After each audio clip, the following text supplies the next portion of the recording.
Lori Harvey is beautiful. Everyone might agree on that.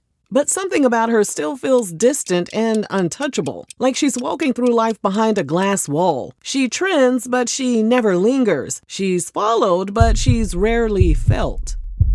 She's been called the next it girl for years. She's dated a lot of famous men. Her face is on magazines and her name is in headlines, but it's just a constant rotation of surface-level admiration that fades away within 24 hours.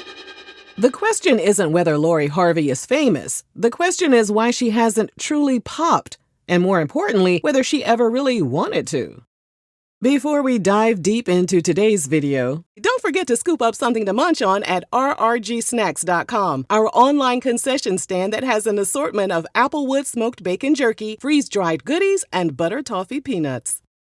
To understand Lori Harvey, you have to start with what's missing: the silence behind the selfies, the absence of a real voice, the lack of public vulnerability. She is a master of the soft launch, a professional at vanishing before the world can look too closely. And that's not a coincidence, that's the design. She grew up surrounded by celebrities but was not born into it. She's the adopted daughter of Steve Harvey, whose booming media presence and fatherly persona have become cultural staples. Steve married Lori's mother, Marjorie, in 2007 when Lori was a child. Marjorie had Lori from a previous relationship, one that came with baggage and legal complications.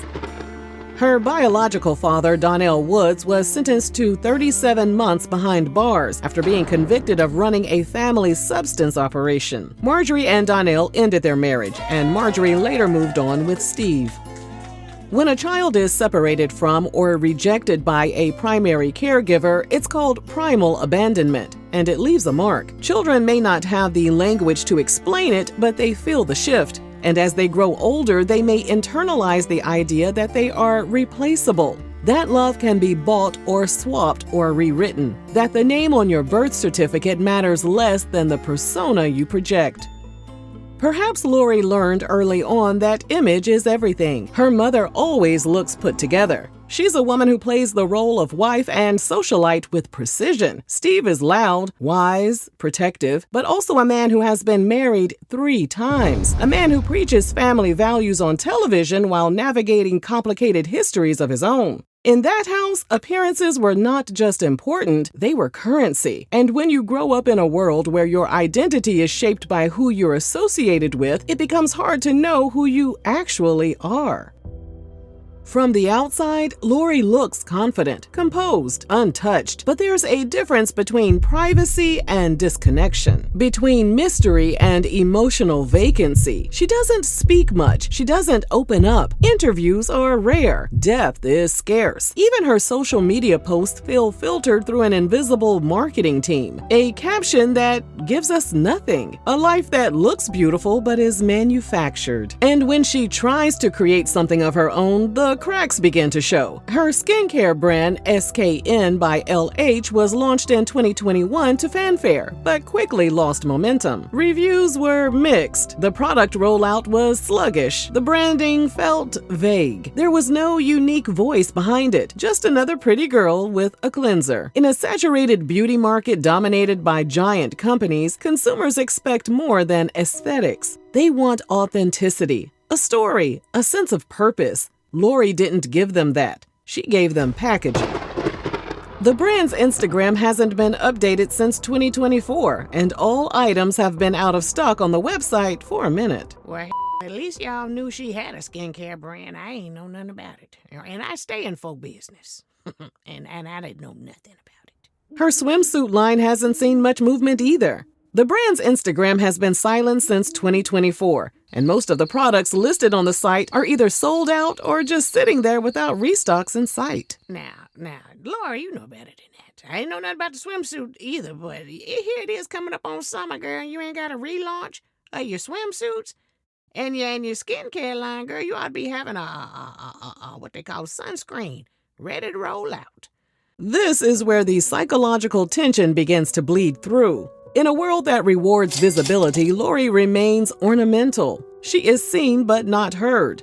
admired but not anchored. And it begs the question, what does she actually want? Does she want influence, power, legacy, or does she just want to stay safe and ride her step-pappy's coattails? Bestie, you so damn messy. But see, she hit the nail on the head. See what I say? What did I say? What did Auntie say? When you're raised in a household that is built on performance, where your father is a brand and your mother is a curated fantasy of luxury, it's easy to lose your interior life. You become a role, a reflection. You learn to smile but not to feel, to pose but not to speak. And over time, the silence becomes your armor.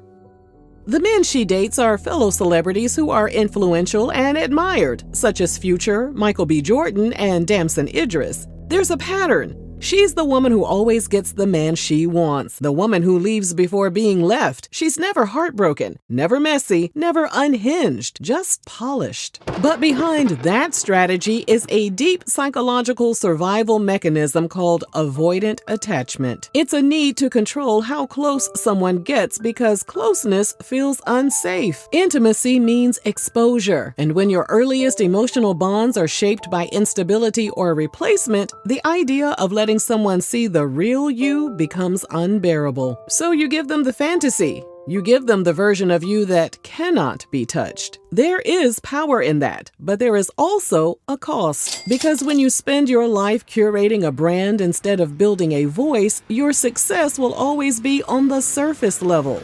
You'll have the face, the outfits, the boyfriend, the name, but you'll never have the impact. Not because you're not brilliant, but because you've never been taught that your real self is safe to show. And that's what we see with Lori, a woman who is followed by millions but not deeply respected. Because respect comes from vulnerability, from offering something specific, something that can't be copied or duplicated. Lori hasn't given that, and maybe she doesn't know how. There's also the matter of inherited femininity. Her mother, Marjorie, has long been discussed as the ultimate woman of leisure, a woman who is always draped in designer, traveling the world, never speaking unless it's elegant, but also intentionally mysterious. Her past, which includes ties to men with criminal records, has always been quietly buried. Her reinvention as a socialite happened under Steve's umbrella, and it appears that Lori is trying to follow that exact blueprint. It's not that she lacks talent, it's that she hasn't revealed what her talent is. She hasn't shown the world who she is when no one is looking. And until she does, she will remain a placeholder, a template, a muse for someone else's projection. Her skincare brand floundered not because people dislike her, but because they don't know her. She has not earned their loyalty. She has only earned their gaze, and gazes are fickle. She has the potential to shift the culture. She has the look, the access, and the resources, but she lacks the emotional blueprint because when you're raised in a world that prizes perfection, honesty feels like betrayal. She has watched her parents build an empire out of an image. She has watched her father offer advice to millions while his own house burned. She has watched her mother reinvent herself without ever telling the truth of what came before. She has learned that silence is survival, that mystery is power, that the moment you show too much, you lose control. But she also seems to sense that the power isn't landing, that the silence is no longer enough. You can see it in the calculated way she pivots from one high-profile relationship to the next, in the way her business ventures are launched with fanfare then disappear into the void, in the way her social media presence feels less like a window and more like a billboard. And it's tragic, because beneath all that is likely a woman with real things to say, real pain, real dreams, real heartbreaks, real opinions. But the fear of being truly known has kept her locked in a version of herself that is flawless and forgettable. In many ways, Lori Harvey reflects what happens when a girl is raised to be seen but not known, when she is taught to enter rooms as a fantasy rather than a force, when her worth is measured by the man on her arm rather than the fire in her voice. Underneath the curated stillness and perfect skin is a girl who learned early that being seen was not the same as being safe. So she smiles, she floats, she disappears when she needs to, because being known means being dissected. protected. It means giving people the sharp parts of you and hoping they don't bleed all over your story. And after years of being labeled, watched, and worn like a trophy by men who mistook proximity for possession, maybe Lori just wants to vanish into herself, not because she's hiding, but because for once in her life, she wants to be her own sanctuary, even if that means we never really get to know who she is at all.